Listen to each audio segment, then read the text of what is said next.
সম্প্রতি পরমাণু চুক্তি নিয়ে আলোচনা করতে ইরানকে চিঠি পাঠিয়েছেন যুক্তরাষ্ট্রের প্রেসিডেন্ট ডোনাল্ড ট্রাম্প।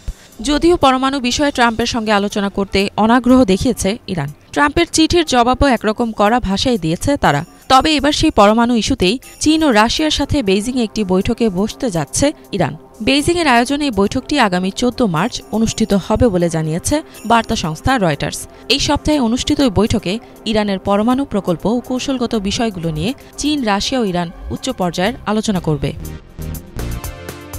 বুধবার চীনের পররাষ্ট্র মন্ত্রণালয়ের মুখপাত্র মাও নিং জানান, বৈঠকে ইরানের পারমাণবিক কার্যক্রম নিয়ে আলোচনা করা হবে। এদিকে ইরানের পররাষ্ট্র মন্ত্রণালয়ের এক মুখপাত্র জানান, বেইজিংয়ে আয়োজিত ওই বৈঠকে পারমাণবিক ইস্যুর সাম্প্রতিক পরিস্থিতি ও নিষেধাজ্ঞা উঠিয়ে নেওয়ার বিষয়টির উপর মনোযোগ দেওয়া হবে। বেইজিংয়ে চীনের উপ-পররাষ্ট্রমন্ত্রী মাও ঝাকসুর পরিচালনায় বৈঠকে অংশগ্রহণ করবেন রাশিয়ার উপ-পররাষ্ট্রমন্ত্রী সের্গেই অ্যালেক্সিভিচ রিয়াভকভ ও ইরানের উপ-পররাষ্ট্রমন্ত্রী কাজিম খারিবাদি। এদিকে বুধবার রাশিয়ার পররাষ্ট্রমন্ত্রী সের্গেই লাভরভ জানান, রাশিয়া ও তার সহযোগীরা ইরানের পারমাণবিক বিষয় নিয়ে একটি যৌথ বিস্তৃত পরিকল্পনা নিয়ে আলোচনা করেছেন। তিনি আরও বলেন, ট্রাম্প প্রশাসনের প্রথম মেয়াদে আমেরিকা যে পরিকল্পনা থেকে বেরিয়ে গিয়েছিল, রাশিয়া তা পুনরুদ্ধার করতে চায়। এদিকে ইউরোপীয় কয়েকজন সদস্য এই বিষয়টি নিয়ে যোগাযোগ করেছেন। এই বৈঠক ঘোষণা করার কয়েক ঘণ্টা আগে সংযুক্ত আরব আমিরাতের প্রেসিডেন্ট মোহাম্মদ বিন জায়েদের কূটনৈতিক উপদেষ্টা আনোয়ার গারগাস মার্কিন প্রেসিডেন্ট ডোনাল্ড ট্রাম্পের একটি চিঠি নিয়ে এসেছেন বলে নিশ্চিত করেন ইরানের পররাষ্ট্রমন্ত্রী আব্বাস আরাকচি। এই চিঠিটি পরমাণু ইস্যুতে ট্রাম্প ইরানের সর্বোচ্চ নেতা আয়াতুল্লাহ আলী খামেনিকে পাঠিয়েছেন।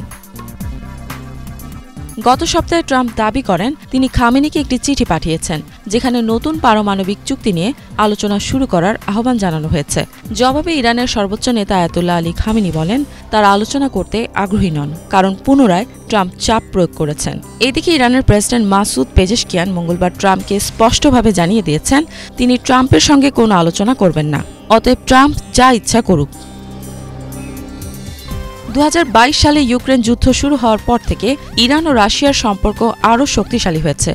2025 সালের জানুয়ারিতে তারা একটি কৌশলগত সহযোগিতার চুক্তি স্বাক্ষর করে। উভয় দেশেরই চীনের সাথে ভালো সম্পর্ক রয়েছে। এদিকে চীনও জানিয়েছে, পারমাণবিক আলোচনা দ্রুত পুনরায় শুরু করতে ইরানকে সমর্থন জানায় তারা।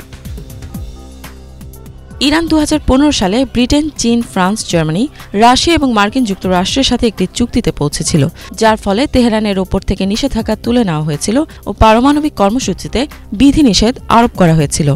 তবে 2018 সালে ট্রাম্পের প্রথম মেয়াদে যুক্তরাষ্ট্র এই চুক্তি থেকে বেরিয়ে আসে। এরপর ইরানও তার পারমাণবিক প্রতিশ্রুতি থেকে ধাপে ধাপে সরে আসতে শুরু করে। ইফাত জাহান, বাংলাভিশন।